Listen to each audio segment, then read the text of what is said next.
Welcome to my educational channel విద్యా ఉద్యోగ సమాచారానికి స్వాగతం. Daily GK and current affairs ఇవాళ 242 వీడియో. ఈరోజు కూడా లేటెస్ట్ కరెంట్ అఫైర్స్ ఇస్తున్నాను. మీకు ఛానల్ని సబ్స్క్రైబ్ చేయండి, వీడియోను లైక్ చేయండి. అదేవిధంగా వాట్సాప్ గ్రూప్ యొక్క లింక్ అయితే కామెంట్ సెక్షన్లో ఇచ్చాను, అక్కడ కూడా జాయిన్ కండి. ఇక డైరెక్ట్గా క్వశ్చన్స్లోకి అయితే వెళ్ళిపోదాం. ఎందుకంటే మీ టైం కూడా చాలా ముఖ్యమైన టైం కాబట్టి వేస్ట్ చేయకుండా మరి వీలైనంత 10 minutes లోపే క్వశ్చన్స్ అయితే డిస్కస్ చేయబోతున్నాను. క్వశ్చన్ నెంబర్ 1, దేశంలో మత కలహాల నియంత్రణకు స్పెషల్ యాక్షన్ ఫోర్స్ ఏర్పాటు చేసిన మొట్టమొదటి రాష్ట్రం ఇది. ఇండియాలో ఒక స్టేట్ రీసెంట్గా మత కలహాలు ఏవైతే ఉన్నాయో, ఈ రిలీజియస్ గొడవల్ని నియంత్రించడానికి ఒక ప్రత్యేకమైన పోలీస్ దళాన్ని ఏర్పాటు చేసింది. ఇండియాలో అట్లా చేయడం ఇదే ఫస్ట్ టైం. ఆ స్టేట్ ఏదైనా అడిగాను. ఇక్కడ 4 ఆప్షన్స్ ఉన్నాయి: కర్ణాటక, అస్సాం, యూపీ, గుజరాత్. రైట్ ఆన్సర్ని కామెంట్ సెక్షన్లో ఫాస్ట్గా టైప్ చేయండి. రైట్ ఆన్సర్ వచ్చేసి ఇక్కడ కర్ణాటక అండి. This is right answer. రీసెంట్గా మనకు 2025 జూన్ 13న దక్షిణ కన్నడ జిల్లా కేంద్రం మంగళూరులో, ప్లేస్ గుర్తుంచుకోండి, మంగళూరులో మరి స్పెషల్ యాక్షన్ ఫోర్స్ కార్యాలయాన్ని కర్ణాటక హోంమంత్రి పరమేశ్వర్ ప్రారంభించారు. క్వశ్చన్ నెంబర్ 2, యుఈఎఫ్ఏ మరి ఇక్కడ UEFA nations league 2025 football tourney విజేత ఎవరు? ఈ యూరోపియన్ యూనియన్లో ఉన్నటువంటి కంట్రీస్ ఏవైతే ఉన్నాయో, union of European football association అంటామండి దీన్ని. దాంట్లో ఉన్నటువంటి కంట్రీస్ మధ్య జరిగిన ఈ టోర్నీలో రీసెంట్గా ఎవరు విజేతగా నిలిచారు? ఇలాంటి ఇంపార్టెంట్ అండి. కొన్ని దేశాల మధ్య జరిగేటటువంటి టోర్నీలలో విజేతగా ఉన్నటువంటి కంట్రీ ఖచ్చితంగా అడుగుతాడు. ఇక్కడ 4 ఆప్షన్స్ ఉన్నాయి మీ ముందు: America, Portugal, Spain, Brazil. Right answer అయితే మీరు గెట్ చేయండి. ఇక్కడ అమెరికా 80%లో, ఎందుకంటే యూరోపియన్ యూనియన్లోనే లేదు. అదంగా బ్రెజిల్ కూడా కాదు, ఇది కూడా యూరోపియన్ యూనియన్లో లేదు. రైట్ ఆన్సర్ వచ్చేసి మనకి పోర్చుగల్ అండి. ఇది స్పెయిన్ని ఓడించింది. 5-3 తేడాతోటి స్పెయిన్ని ఓడించి విజేతగా నిలిచింది పోర్చుగల్. ఫైనల్ వెన్యూ అనేది మనకి ఎక్కడ జరిగింది అంటే జర్మనీలోని మ్యూనిచ్ నగరంలో జరిగింది. UEFA, union of European football association. Question number 3, 2025 June 9న ఇది ఇక్కడ 2025 ఉండాలండి. 2025 జూన్ 9న కేరళలోని విజింజిమ్, ఇది గుర్తుంచుకోండి, విజింజిమ్ అంతర్జాతీయ ఓడరేవుకు చేరుకున్న ప్రపంచంలోని అతిపెద్ద సరుకు రవాణా ఓడ పేరు ఏమిటి? ఇది ఎంఎస్సి ఇరీనా అండి, గుర్తుంచుకోండి. లైబీరియాకు చెందినటువంటిది ఇది, లైబీరియా దేశానికి చెందినటువంటి ఎంఎస్సి ఇరీనా.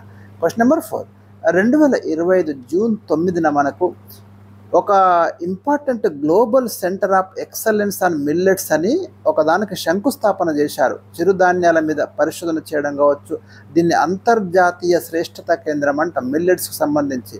ఆ సెంటర్కి శంకుస్థాపన ఎక్కడ జరిగింది అనేది ఇక్కడ ప్రశ్న అండి. అంటే ప్రశ్న చాలా పెద్దగా ఉంది, నేను అంతా చదవకుండా మీకు క్లియర్గా ఎక్స్ప్లెయిన్ చేశాను. చిరుధాన్యాలకు సంబంధించి రీసెంట్గా global centre of excellence on millets అనే దాని కొరకు ఎక్కడ శంకుస్థాపన చేశారు, ఏ ప్లేస్లో అనేది ఇక్కడ ప్రశ్న. రైట్, ఇది ఎక్కడ అంటే మన హైదరాబాద్లో చేశారంటే. దేనిలో అంటే మనకు Indian institute of millets research అని ఒకటి ఉంది, అక్కడ చేశారు, గుర్తుంచుకోండి.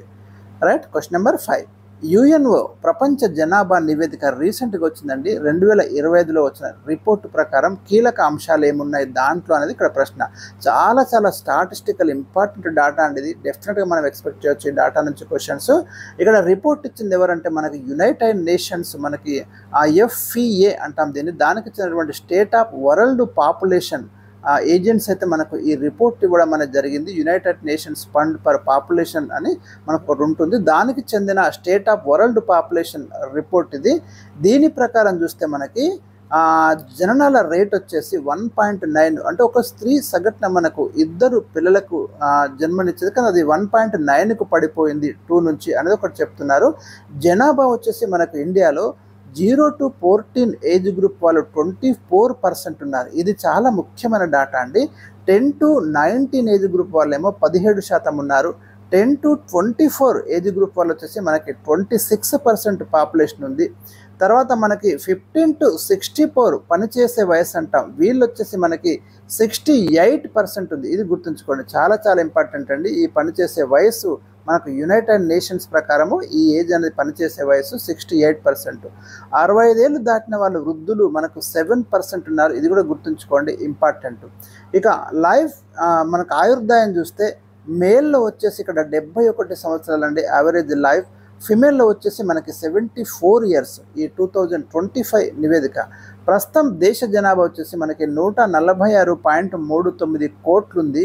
వచ్చే 40 ఏళ్లలో అది 170 కోట్లకు చేరబోతుంది. ఇక్కడ ప్రశ్న అడుగుతారండి, 40 ఇయర్స్లో ఎంతకు చేరుతుంది అంటాడు. గతంలో ఇలాంటి ప్రశ్నలు ఉన్నాయి. ప్రజెంట్ అయితే మనకు 146 చూపిస్తున్నాడు. 2027లో మనకు 16వ జనాభా లెక్కల గణాంకాలు రాబోతున్నాయి.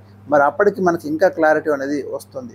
Question number 6. ఇటీవల ఫ్యూ రీసెర్చ్ సెంటర్ జరిపిన అధ్యయనం ప్రకారం ప్రపంచంలో అత్యధికంగా ఏ మతం జనాభా ఉంది 2010-20కి తీసుకున్న లెక్కల ప్రకారం? రైట్, ఇక్కడ 3 ఆప్షన్స్ ఉన్నాయి. ఇస్లాం, క్రైస్తవ మతం, హిందూ మతం. ప్రపంచంలో అత్యధిక జనాభా ఏ మతం వారిది ఉందనేది ఇక్కడ ప్రశ్న అండి. ఇక్కడ రైట్ ఆన్సర్ వచ్చేసి క్రైస్తవ మతం అండి.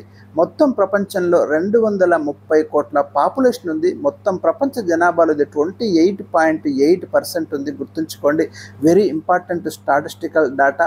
ఇస్లాం వచ్చేసి మనకు 200 కోట్ల పాపులేషన్ ఉంది. 25.6% వాటాను వీళ్ళు కలిగి ఉన్నారు. ఇక ఏ మతము లేదని చెప్పే వారి సంఖ్య ప్రపంచ జనాభాలో 24.2% ఉంది. ఇది కూడా గుర్తుంచుకోండి. గత 10 ఏళ్లలో మనకి బౌద్ధుల జనాభా తగ్గింది. హిందూ మతం, జుడాయిజం జనాభా సంఖ్య స్థిరంగా ఉంది. ఇక్కడ ఎక్కడైనా ప్రశ్న తయారు చేస్తారండి, ఖచ్చితంగా మనకి కాన్సెప్ట్ బేస్డ్ క్వశ్చన్ అయితే వస్తుంది. ఇక ఐరోపా దేశాల్లో క్రైస్తవుల సంఖ్య క్రమంగా తగ్గుతుందని ఇది కూడా గుర్తుంచుకోండి. కానీ సబ్ సహారన్ ఆఫ్రికాలో మాత్రం క్రైస్తవుల సంఖ్య పెరుగుతుంది. Question number 7. ఇటీవల జాతీయ భద్రతా మండలి సభ్యుడిగా ఎవరు నియమితులయ్యారు? నేషనల్ సెక్యూరిటీ కౌన్సిల్ సభ్యుడిగా నియమితులైంది ఎవరు అంటే డిఆర్డిఓ మాజీ చైర్మన్ సతీష్ రెడ్డి అండి. ప్రస్తుతం మొత్తం దీంట్లో 7 సభ్యులైతే ఉన్నారు. ఇతని పదవీ కాలం వచ్చేసి 2 ఇయర్స్ ఉంటుంది. ఈ జాతీయ భద్రతా మండలి 1998 డిసెంబర్లో ఏర్పాటు చేయబడింది. ప్రస్తుతం దీన్ని చైర్మన్ అలోక్ జోషి ఉన్నారు. మనకు సతీష్ రెడ్డి ఏమో ఒక మెంబర్గా ఎన్నికవడం అనేది జరిగింది, నియమించబడడం అనేది జరిగింది. Question number 8. బంగ్లాదేశ్లో 2వ అతిపెద్ద నౌకాశ్రయమైన మోంగ్లా ఆధునికీకరణ పనులను బంగ్లాదేశ్ ఏ దేశానికి అప్పగించింది? రైట్, డైరెక్ట్ ఆన్సర్ మీరు ఈజీగా గెట్ చేయొచ్చండి. చైనాకి అప్పగించింది. ఎందుకంటే బంగ్లాకి చైనాకి ఈ మధ్య కాలంలో మంచి రిలేషన్షిప్ అయితే ఉంటున్నది. అది ఇండియా విషయంలో మరి బంగ్లా ఇండియాను వ్యతిరేకిస్తూ చైనాతో దోస్తీ చేయడం మనం ఇక్కడ గమనిస్తున్నాం. Question number 9. క్రికెట్ 3వ ప్రపంచ టెస్ట్ ఛాంపియన్షిప్ ఫైనల్ ఏ 2 దేశాల మధ్య జరిగింది? ఆస్ట్రేలియా, దక్షిణాఫ్రికా మధ్య ఈ ఫైనల్ జరిగిందండి. వేదిక లార్డ్స్ మైదానం. మనకి మొట్టమొదటి వరల్డ్ టెస్ట్ ఛాంపియన్షిప్ విజేత వచ్చేసి న్యూజిలాండ్. 2వ వరల్డ్ టెస్ట్ ఛాంపియన్షిప్ విజేత వచ్చేసి ఆస్ట్రేలియా అండి. Question number 10. ఇటీవల ఇండియన్ పోస్టల్ డిపార్ట్మెంట్ ప్రవేశపెట్టిన కొత్త డిజిటల్ అడ్రస్ వ్యవస్థ పేరేమిటి? వెరీ వెరీ ఇంపార్టెంట్ అండి. మీకు 3 ఆప్షన్స్ ఇచ్చాను. ఇండియా పిన్, డిజి పిన్, పోస్ట్ పిన్. 3 కూడా సిమిలర్గా ఉన్నాయి. 3 కూడా రైట్ అనిపిస్తాయి. కానీ రైట్ ఆన్సర్ వచ్చేసి మనకు డిజి పిన్ అండి. అంటే లొకేషన్ని మరింత ఎగ్జాక్ట్గా లొకేట్ చేయడానికి ఒక ప్లేస్ను ఈ డిజి పిన్ సిస్టమ్ని అయితే తీసుకురావడం జరిగింది.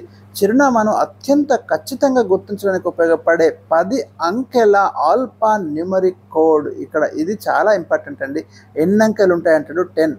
మనకి ఆల్రెడీ పిన్ అనే సిస్టమ్ ఉందండి. పోస్టల్ ఇండెక్స్ నెంబర్ అంటాము.